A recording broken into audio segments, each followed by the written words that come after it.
Alright, ladies and gentlemen, boys and girls, welcome back. It's me, Addy, again, and I hope you guys are in the mood for another roguelike review. That's right, these past couple months we've been riding the roguelike train with games like Hades and Cult of the Lamb, and our latest stop is Returnal, which I just completed this past weekend and which I'm now ready to review for you guys. Alright, so going into Returnal was a very exciting experience for me, and that was mainly because prior to playing this game, I never actually played a AAA roguelike game before. All the roguelikes I'd played up until Returnal were indie titles. So the idea of playing through a fully realized 3D world financed by Sony themselves, with the mechanical toppings of a genre I really love, had me hooked. And after more than a year of this game being out, I was finally able to get around to playing it. And let me tell you, Returnal was every bit as fun as I thought it would be from all the snippets of gameplay I'd seen over the past year of other streamers playing it. The fun of Returnal primarily lies in its gunplay.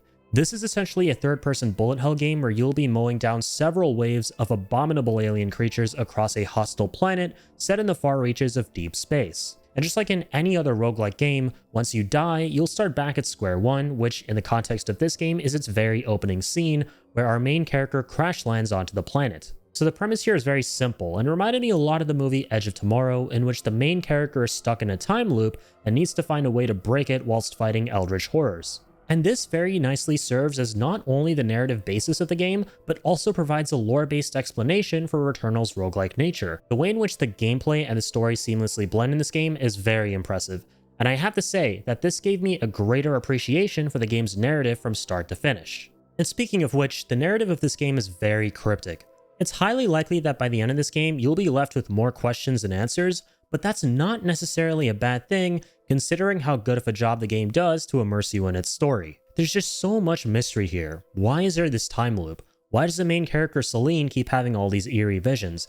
And what does it all mean? These are just a few of the many questions you'll be pondering as you play.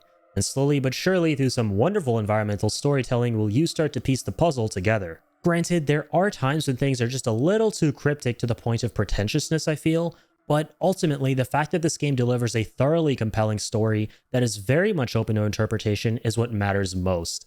But you know what else matters most? The gameplay, or should I say, gunplay. So like I said earlier, the shooting elements of Returnal is where the fun of this game lies primarily. Your runs throughout this game's various biomes is going to be all about cycling through a solid variety of weapons ranging from tiny pea shooters to hulking bazookas, all of which come with some crazy ass random mods that allow you to charge up and unleash some devastating attacks on your foes. All of this is incredibly fluid and makes for a riveting experience. I don't think there was a single instance throughout my playthrough where I got bored or felt like things were getting a tad bit too repetitive. You're just constantly getting shoved in the face with brand new tech on each run that allows for so many unique and awesome ways to demolish some creepy crawlies. And at the same time, you have so much mobility, which I feel is incredibly important in determining how fun an action game is to play.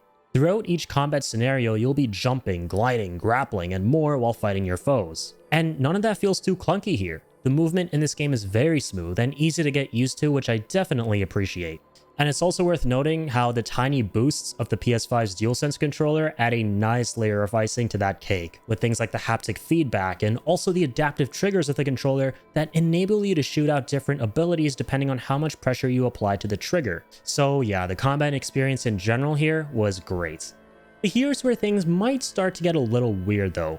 And that's because while I really enjoy the combat of Returnal, some of its roguelike elements didn't really appeal to me. And don't you worry, I'll explain what I mean by that. Playing Returnal taught me two things. Number one, that there are two very distinct types of roguelike games that'll attract different audiences. And number two, why I love Hades so much to the point that it's my favorite roguelike of all time. So let's dissect that a bit. When it comes to its roguelike DNA, Returnal is a game that is focused first and foremost on procedural generation, which I actually really liked. The various biomes and the way in which they change and mutate throughout each of your runs is great.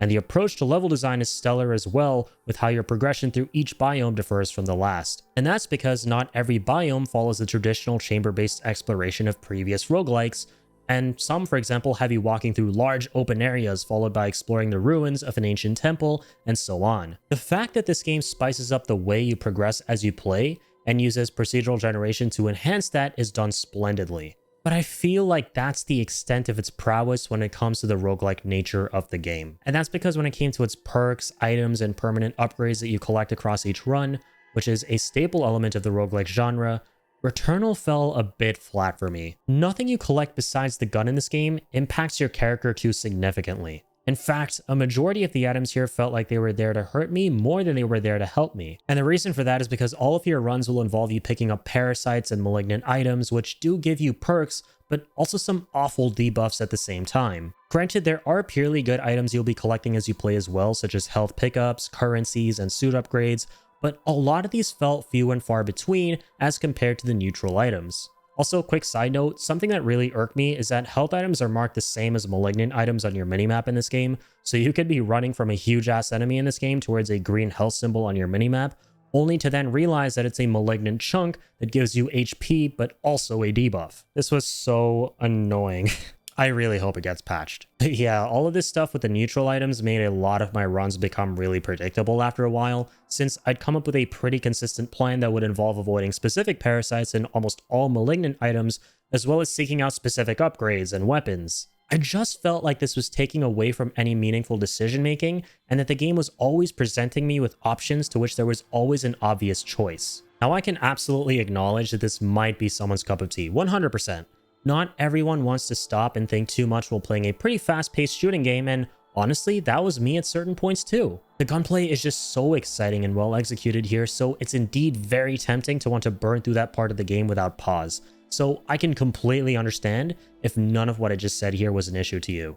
But here's the thing, right? After having recently played through Hades, which had masterful roguelike elements in my eyes, it is so hard for me not to compare that side of the game to that of Returnal's. And having been a tad bit let down by Returnal's execution of roguelike concepts, I now realize why I love Hades' approach to the roguelike genre so much. It's because on each of your runs in that game, your character feels so dramatically different to play as. And that's through sheer variety, and not just the weapons, but also the many abilities each unique god offers you to modify them, and how these modifiers make for a completely different run each time. Returnal does have variety in its guns, but at the end of the day, they all do the same thing. They shoot. And there's really no concept of builds in this game, since what you end up getting is based completely on luck and randomization. But with Hades, you have a good bit of control over that randomness, and you can carefully plan out which gods to encounter in order to concoct specific builds for certain occasions, and all of that takes a good bit of decision making that the game strongly encourages. And lastly, while Hades does have its own neutral items in the form of the chaos boons you get, they never really permeate the experience as much as the parasites or malignant items in Returnal do, and serve only to add some temporary stakes to your run, which is exciting and not too overbearing. So yeah, while I ultimately didn't think that Returnal elevated the roguelike genre for me in any way, it's still a kick-ass game that killed it in so many other areas. A big one for me, besides the gunplay and that kind of stuff, was the aesthetics. The visuals of this game are phenomenal, and the graphical quality of everything is immensely impressive, especially during the game's narrative-heavy first-person sequences.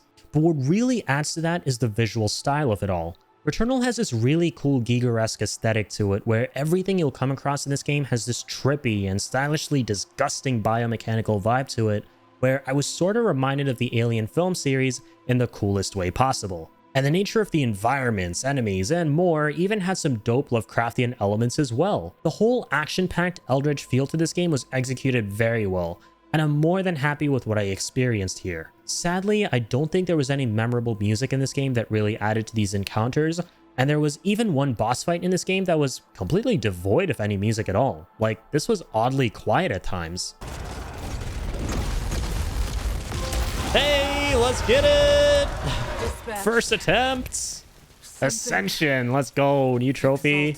That was a fun fight, holy crap. Was there supposed to be music, by the way, during that fight? That was oddly quiet, right? I felt like that was a sick boss fight, don't get me wrong, but it was lacking that extra layer of oomph, you know? I just wish there was like a really cool boss fight theme or something, or I don't know, maybe my game got bugged out. But a big exception to that is, minor spoilers, the third boss fight in this game, which had some spectacular presentation to it. Speaking of which, the boss fights were remarkable in this game, and a big reason for that, unexpectedly, was because of how their projectiles contributed so heavily to this game's bullet hell facet. So much so that it even made the game look oddly beautiful with the various colorful bullets coming at you and a myriad of mesmerizing configurations. It's almost like the bullets in this game are as important to its visual aesthetic and beauty as everything else is, which is something I've never personally seen before in a video game. It's so cool. And again, that third boss fight is a solid example of what I'm saying here. Paired with its music, the enemy projectiles of that fight with their vibrant colors and arrangements pretty much gave me an idea of what it might be like to have synesthesia.